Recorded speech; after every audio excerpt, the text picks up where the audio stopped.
Hello students, कैसे हैं आप सब लोग। आई होप आप लोगों ने foreign exchange rate and balance of payment का रिवीजन अच्छे से कर लिया।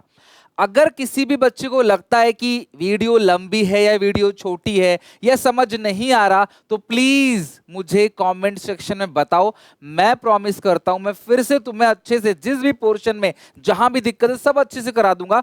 बाकी मैं लाइव क्लास भी लूंगा 17th को और 18th को इवनिंग में और 19th को मॉर्निंग में। 17 को पूरा का पूरा इंडियन या मैक्रो में से एक उठा के खत्म करेंगे, 18 को भी एक पूरी बुक खत्म करेंगे बची हुई, और 19 को पूरा का पूरा syllabus with all PYQ, NCERT, important questions, MCQ सब कुछ अच्छे से खत्म करा दूंगा। बाकी मैं प्रीमियम मॉक टेस्ट बना रहा हूं जिसको मैं जल्दी होली के बाद लॉन्च करूंगा। एंड अगेन कल के लिए हैप्पी होली। आज रात को अच्छे से जम के पढ़ लो ताकि कल का दिन आप पूरा का पूरा एंजॉय कर सको, और कल पूरे दिन के बाद कल शाम से दोबारा अपनी प्रिपरेशन स्टार्ट कर देना। जिनका हिंदी का पेपर है वो हिंदी के लिए, अदरवाइज पूरा का पूरा जो गैप है उसे इकोनॉमिक्स को अच्छे से पढ़ने में निकालो। इकोनॉमिक्स अच्छे से निकाल लो, फिर अकाउंट्स मैं संभाल लूंगा, इसकी मेरी गारंटी है। और इकोनॉमिक्स में सब कुछ करा ही रहा हूं। जो भी आपको डाउट दिक्कत है मुझे बताना, मैं इंपॉर्टेंट क्वेश्चंस की लिस्ट भी लेके आऊंगा, मैं जितने भी दिन बचे उसकी स्ट्रेटेजी भी लेके आऊंगा। So stay connected. Okay, channel को सब्सक्राइब कर लो, बेल आइकन दबा लो और वीडियो को लाइक कर दो। अभी मैं फॉरेन एक्सचेंज रेट और बीओपी के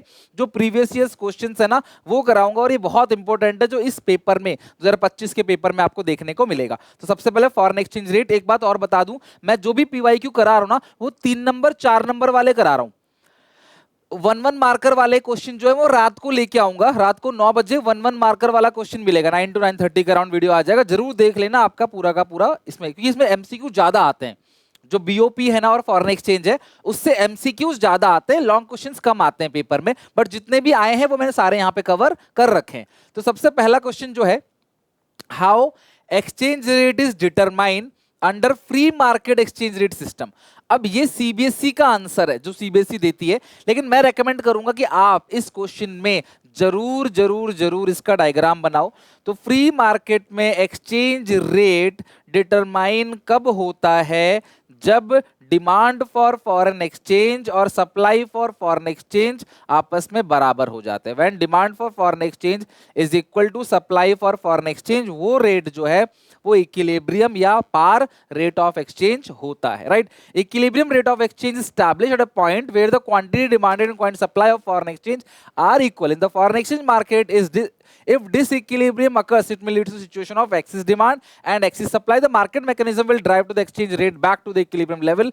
This implies that free market forces of demand supply will operate in such a manner that equilibrium rate of exchange is automatically restored. तो अगर ये ऊपर नीचे भी होता है ना तो मार्केट ऑटोमेटिकली जहां जो भी बड़ा घटा उस बेसिस पे नया इक्विलिब्रियम पॉइंट जो है आ जाता है, मार्केट दोबारा रिस्टोर हो जाता है। तो बेसिकली आपको एक्सप्लेन करना है कि इक्विलिब्रियम रेट या पार रेट ऑफ एक्सचेंज होता क्या है, फिर आप डायग्राम के थ्रू एक्सप्लेन कर दोगे। Point E stands for equilibrium, O R is exchange equilibrium rate of exchange, O Q is the equilibrium quantity, और S S is supply curve, और D D is demand curve of foreign exchange. किसकी डिमांड किसी सप्लाई है? Foreign exchange की demand foreign exchange supply है। आप ऑर्गेनिकली इसी तरीके से आंसर लिखोगे, ठीक है।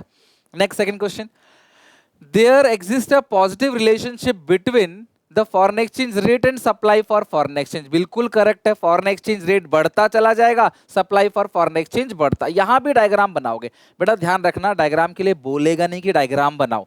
यू हैव टू क्लास मतलब आपको ड्रॉ करना पड़ेगा, यू हैव टू ड्रॉ। बिना क्वेश्चन कहे तब भी बनाना पड़ेगा ताकि क्वेश्चन जो है ना वो टीचर जो है आसानी से समझ पाए कि आप जो है वो क्या कहना चाह रहे हो। क्वांटिटी सप्लाइड है ना, और यहाँ पे फॉरेन एक्सचेंज रेट।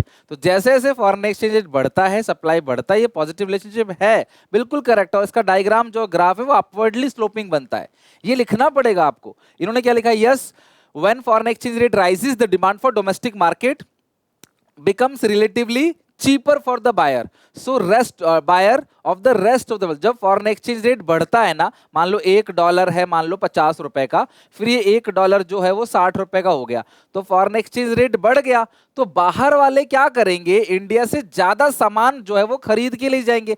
पहले वो $1 लेके आते थे, 50 रुपए का सामान खरीद के ले जाते थे, अभी वो $1 लेके आते हैं, 60 रुपए का सामान खरीद के ले जाते हैं। तो इस सिचुएशन में जैसे ही फॉरेन एक्सचेंज रेट बढ़ जाएगा ये, तो फॉरेन करेंसी की जो सप्लाई है, सॉरी जो सप्लाई है वो भी क्या हो जाएगा? बढ़ जाएगा। उनके लिए यहाँ से सामान खरीदना चीपर हो जाएगा, तो वो ज्यादा खरीदेंगे यहाँ से सामान, तुम्हारे पास जो रुपए आएंगे, डॉलर आएगा, वो ज्यादा आएगा। thereby increase in international competitiveness of Indian export. This raise demand for export. Export बढ़ेगा तो foreign currency supply बढ़ेगा. Export मतलब सेल. भाई रेट सस्ता हो गया, सेल बढ़ेगी, करेंसी ज्यादा आएगा. सिंपल सी बात है. Yes, we agreed. Explain two sources supply. Supply कब कब होती है? जब foreign tourist comes into home country या फिर फॉरेन डायरेक्ट इन्वेस्टमेंट आता है तब. और भी रीजंस हैं, जब बाहर के लोग यहाँ पे पोर्टफोलियो इन्वेस्टमेंट करते हैं तब, जब गिफ्ट डोनेशन चैरिटी हमको मिलता है तब. बहुत सारे कंडीशन है. आपको एनी टू लिखना है, आप दो लिख के उसको एक्सप्लेन कर देना, क्योंकि आपको एक्सप्लेन करने के लिए भी बोला है. Simple. Okay. Distinguish between fixed exchange rate system and flexible. सबसे सिंपल क्वेश्चन है. फिक्स और फ्लोटिंग को आपने डिफरेंस करना है. फिक्स एक्सचेंज सिस्टम में रेट कौन फिक्स करता है? गवर्नमेंट. यहाँ रेट कौन फिक्स करता है क्लास? यहाँ जो रेट फिक्स करता है वो market forces of demand supply fix करता है. फिक्स एक्सचेंज सिस्टम में अगर करेंसी की वैल्यू डाउन हो गया तो हम लोग उसको बोलते हैं डीवैल्यूएशन, जबकि फ्लेक्सिबल एक्सचेंज रेट में करेंसी की वैल्यू अगर डाउन होता है तो उसको हम लोग क्या बोलते हैं? डेप्रिसिएशन. और भी जो पॉइंट आपको ठीक लगे आप बेसिस बनाकर लिखना. मैं रेकमेंड नहीं करूंगा आपको ऐसे लिखो. बिल्कुल नहीं आता तो स्टेटमेंट बेसिस पे लिखना, अदरवाइज डिफरेंस बनाकर लिखना. ठीक है. और एक तो मीनिंग लिख देना, और दूसरा यहाँ कौन करता है? गवर्नमेंट. यहाँ कौन करता है? पहले मीनिंग हो गया, फिर इन्फोर्स बाई. यहाँ पे कौन करता है? गवर्नमेंट. यहाँ market force of demand supply. फिर यहाँ पे क्या होता है? Application of. एप्लीकेशन लिख देना. यहाँ पे एप्लीकेशन किसका है? डीवैल्यूएशन का. यहाँ क्या होता है? डेप्रिसिएशन. और यहाँ पे आप ये भी लिख सकते हो कि यहाँ फ्लक्चुएट करता है और यहाँ क्या रहता है? रेट फिक्स रहता है. तो आप थोड़ा दिमाग लगाओगे ना तो पॉइंट्स अच्छे खासे मिल जाएंगे. पढ़ाया हुआ ही है ये, कुछ अलग पॉइंट नहीं है. अगर आप कहते हो इसका डिफरेंस लिख के दे दो तो मैं आपको जो लाइव रिवीजन कराऊंगा उसमें इसका डिफरेंस भी लिख के प्रॉपर तरीके से करा दूंगा. कमेंट करना उसके लिए. डीवैल्यूएशन ऑफ अपने आप लिख लोगे तो बेटर है. Devaluation of currency and depreciation currency, आप सेम इंप्लीकेशन. करेक्ट है, दोनों में एक्सपोर्ट बढ़ता है और इंपोर्ट क्या होता है? घटता है. But they originate from different divergent sources. तो अलग अलग सोर्सेज से आता है. डीवैल्यूएशन का जो डेप्रिसिएशन है वो फ्लेक्सिबल एक्सचेंज रेट सिस्टम में होता है, और जो डीवैल्यूएशन है वो फिक्स्ड एक्सचेंज रेट सिस्टम में होता है. बस. यस, डीवैल्यूएशन डेप्रिसिएशन करेंसी में lead to fall in the value of domestic currency in relation to the foreign currency. This में result in promotion reduction of export import as the domestic or foreign goods become relatively cheaper or costlier. Hence, both devaluation and depreciation currency have same implications. However, devaluation currency originate due to the action taken by the government, while depreciation of currency is caused by the market forces of demand and supply. अब आता है balance of payment पे. देखो ज्यादातर question जो आए ना इसके एमसीक्यू में आए, तो आज रात 9 बजे जो एमसीक्यू आएगा जरूर देख लेना अच्छे से, ताकि आपका पूरा चैप्टर अच्छे से खत्म हो जाए. 6 नंबर का ये भी आता है. डिस्टिंग्विश बिटवीन ऑटोनोमस और एकोमोडेटिंग टेंस. आज ही तुम्हें अच्छे से मैंने शाम को करा दिया था ऑटोनोमस और एकोमोडेटिंग. पहला आप दोनों का मीनिंग लिखोगे. ये वो ट्रांजैक्शन है जो साल भर में किए जाते हैं प्रॉफिट मोटिव के लिए. ये बैलेंस ऑफ पेमेंट को जो डिफरेंस है ना उसको मैच करने के लिए होता है. इसको हम लोग बोलते, ये इंडिपेंडेंट है, ये डिपेंडेंट है. अकोमोडेटिंग. ऑटोनोमस जो है वो करंट कैपिटल दोनों में आ सकता है, ये सिर्फ कैपिटल अकाउंट में आता है. ये अबव द लाइन आइटम है, ये बिलो द लाइन आइटम है. बस 4 पॉइंट लिखने हैं, मोर एवर. आप ये जो लिखा है इन्होंने इसको लिखने की जरूरत नहीं. आप डिफरेंस जो लिखना, ये सीबीएसई के ऑफिशियल वेबसाइट पे आंसर्स दे रखे हैं उस क्वेश्चंस के, लेकिन आप प्रॉपर जो है वो फॉर्मेट बना के डिफरेंस लिखोगे जैसा मैंने पढ़ाया है. Current account deficient economy must be finance to the capital account surplus. तो आपको ये भी मैंने बताया. आप मुझे बता दो, जो मैंने आपको पढ़ाया रिवीजन कराया उससे बाहर एक भी पेपर कभी पूछा नहीं गया. इसी डंके की चोट पे भरोसा देके कहता हूं कि यार आगे भी जो मैं तुम्हें तैयारी करा के भेजूंगा, लिख लो, रिकॉर्ड कर लो इस बात को, उससे बाहर कुछ नहीं आएगा. मेरे ये ओवर कॉन्फिडेंस नहीं है, ये 13 साल की मेरी रिसर्च है, मेरी मेहनत है. 13 साल में 26 मेन सीबीएसई के पेपर मैंने पढ़े, एनालिसिस किए, कंपार्टमेंट के मेन पेपर्स के सैंपल पेपर्स देखे मैंने. तब से पढ़ा रहा हूँ जब माइक्रो सिलेबस में हुआ करती थी 12th के, उससे भी पहले से. तो बहुत चीजें पता है, इसी बेसिस पे कहता हूँ कि ऐसे क्वेश्चंस आ सकते हैं. तो करंट अकाउंट डेफिशिएंट, और ये चीज में कोई नहीं कराता, ये चीजें कोई कराता नहीं है, बट पेपर में ये चीज आ जाती है. देखो आया हुआ है, प्रीवियस ईयर का ही क्वेश्चन है ये. ठीक है. तो करंट अकाउंट में अगर डेफिसिट है, अगर सरप्लस है कैपिटल अकाउंट में, तो उसको एडजस्ट कर सकता है. मैंने कहा था दोनों भाई भाई हैं. करंट अकाउंट कमजोर है तो कैपिटल अकाउंट हेल्प कर देगा, कैपिटल अकाउंट कमजोर है करंट अकाउंट हेल्प कर देगा. Do you agree? Yes, the statement can be agreed upon since in accounting sense current account plus capital account जो है वो जीरो है. तो अगर करंट अकाउंट माइनस का है, कैपिटल अकाउंट प्लस का है, तो ये चल जाएगा. If an economy is facing situation of current account deficit, the same must be financed through the surplus in capital account. Current account deficit CAD, short में CAD allowed है लिखना. CAD में be set off through the net capital inflows. Transaction like selling of assets, borrowing from abroad में instrumental in balancing current account in balancing payment account. तो current account का जो negative balance है उसको capital account के positive balance से बिल्कुल recover किया जा सकता है. क्या रिकवर नहीं किया जा सकता? अगर BOT का नेगेटिव बैलेंस है तो बैलेंस ऑफ करंट अकाउंट उसको सेट ऑफ कर देगा, हेल्प कर देगा। लेकिन अगर बीओटी का पॉजिटिव बैलेंस है और करंट अकाउंट का नेगेटिव बैलेंस है तो उसको सेट ऑफ नहीं कर पाएगा। मैंने अंबानी वाला एग्जांपल दिया था कि अगर मैं मुसीबत में हूं तो अंबानी मेरी हेल्प कर सकता है, अंबानी मुसीबत में तो मैं उसकी हेल्प नहीं कर सकता, राइट। तो मैं हो गया बैलेंस ऑफ ट्रेड, वो अंबानी हो गया बैलेंस ऑफ पेमेंट। तो अगर मैं कमजोर हूं तो मेरी हेल्प कर पाएगा, लेकिन अगर बैलेंस ऑफ पेमेंट कमजोर है, करंट अकाउंट कैपिटल अकाउंट कमजोर है, तो भैया बैलेंस ऑफ ट्रेड हेल्प नहीं कर पाएगा।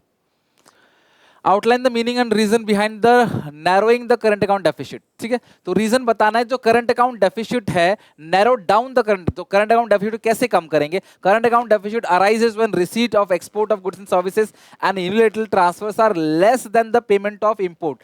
तो जो रिसीट हो रहा है export of goods and services से, यूनिलैटरल ट्रांसफर से, वो कम है, जो पेमेंट है वो ज्यादा है। करंट अकाउंट डेफिसिट में narrow down in either receipts from export of goods and services and unilateral transfer increase। आप याद तो देखो, जो करंट अकाउंट है वो करंट अकाउंट होता क्या है?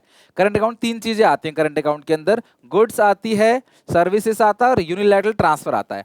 इन तीनों का जो रिसीट है वो कम हो रहा है और जो पेमेंट है वो ज्यादा हो रहा है, इसीलिए करंट अकाउंट डेफिसिट जो है वो नैरोइंग डाउन होता चला जा रहा है। ठीक करने के लिए क्या करेंगे? इनकी रिसीट्स को बढ़ाएंगे और पेमेंट को कम करेंगे, अपना आप ठीक हो जाएगा, simple, right.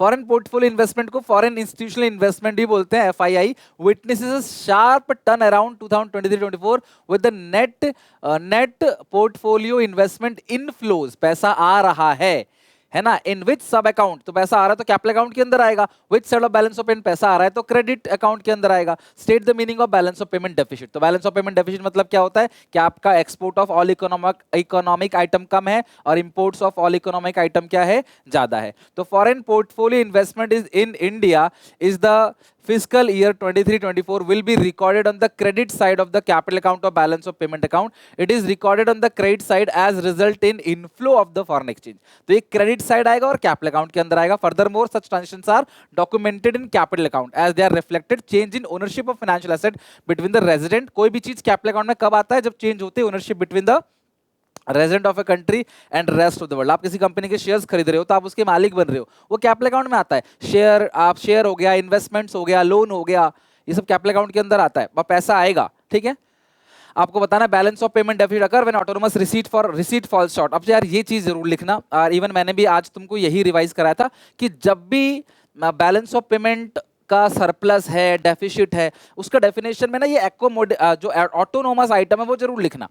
Balance of payment में दोनों आइटम होते हैं, एकोमोडेटिंग भी होता है, ऑटोनोमस भी होता है। लेकिन जो balance of payment surplus deficit होता है वो ऑटोनोमस ट्रांजैक्शन की वजह से होता है, एकोमोडेटिंग तो मैच करता है और accommodating is depending upon autonomous. तो आप ध्यान रखना, बैलेंस ऑफ पेमेंट सरप्लस में मतलब autonomous receipts are more than autonomous payment, और डेफिसिट है मतलब autonomous payment are more than autonomous receipt. That's it. तो इसी तरीके से ज्यादा क्वेश्चंस एमसीक्यू पूछे जाते हैं, कभी कभी 3 से 4 नंबर वाले क्वेश्चन पूछ लिए जाते हैं। जितने भी क्वेश्चन आ सकते थे पीवाईक्यू में सब करा दिया। आई होप आपको अच्छा लगा हो, समझ आया होगा। कोई भी डाउट, कोई दिक्कत परेशानी कमेंट्स में मेंशन करो, और अच्छे से मनाओ होली कल। Till then take care, bye bye. शाम को मिलते हैं, इनको प्रैक्टिस जरूर कर लेना, अच्छे से सेफ होली मनाओ पेरेंट्स फ्रेंड्स के साथ, एंजॉय करो कल का दिन, स्ट्रेस फ्री हो जाओ। फिर कल शाम से मेहनत करनी है till CUET, not till boards. Okay, again happy Holi, मिलते हैं नेक्स्ट वीडियो में।